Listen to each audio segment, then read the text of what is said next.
जय हिंद फ्रेंड्स, विश्व भूगोल की क्विक रिवीजन सीरीज़ में आज हम लोग भूकंप के बारे में बात करेंगे। तो पृथ्वी की जो आंतरिक हलचलों के माध्यम से धरातल पे कंपन होता है उसको हम लोग क्या कहते हैं? भूकंप कहते हैं। कंपन को क्या कहेंगे? भूकंप कहेंगे। भूकंप का जो अध्ययन होता है उसको सीस्मोलॉजी कहा जाता है। जब भूकंप आता है तो 3 प्रकार की तरंगें उत्पन्न होती हैं, प्राइमरी तरंग, द्वितीयक तरंग और सतही तरंग। प्राइमरी तरंग जो होती है, प्राथमिक तरंग, उनको पी तरंगें भी कहा जाता है। इनकी गति सबसे ज़्यादा होती, इसीलिए किसी भी स्थान पर सबसे पहले पहुंचती। ये ध्वनि तरंगों के समान होती। किसके समान होती हैं? ध्वनि तरंगों के समान। इसीलिए इन्हें क्या कहा जाता है? अनुदैर्ध्य तरंगें भी कहा जाता है।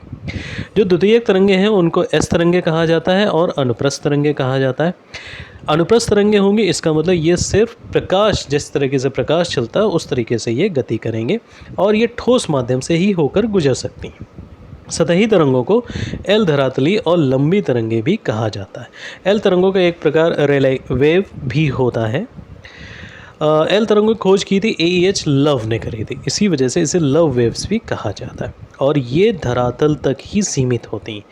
ये जो तरंगें होती हैं धरातल तक ही सीमित होती हैं, एल तरंगें।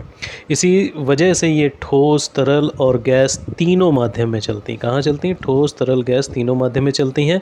सबसे ज़्यादा विनाशकारी होती हैं। भूकंप जहाँ से उद्भव होता है उस स्थल को हम लोग क्या कहेंगे? फोकस कहेंगे या भूकंप मूल कहेंगे। भूकंप मूल से P, S और L तीनों प्रकार की तरंगें निकलती हैं।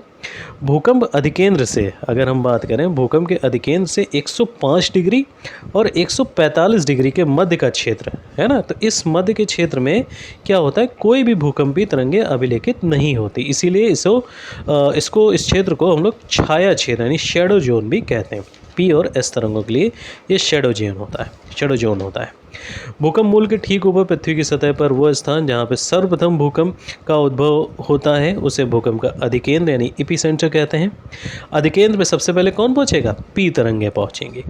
समुद्र के अंदर अगर भूकंप आता है तो वो लहरें जो उठती हैं उनको क्या कहा जाता है? सुनामी कहा जाता है, जो कि एक जापानी भाषा का शब्द है। भूकंप को सिस्मोग्राफ नामक यंत्र से नापा जाता है। इसको नापने के लिए Richter scale, mercury scale, Rossi Forel scale आदि स्केल्स का प्रयोग किया जाता है। जो रिंग ऑफ फायर है या ज्वालाव्रत, वो अग्निव्रत प्रशांत महासागर क्षेत्र में भूकंप ज्वालामुखी से प्रायः प्रभावित परिक्षेत्र होता है और लगभग 90% यानी कि प्रशांत महासागर का जो एरिया है वहाँ पे विश्व के लगभग 90% भूकंपों का अनुभव किया जाता है। आज के वीडियो में बस इतना ही। नमस्कार।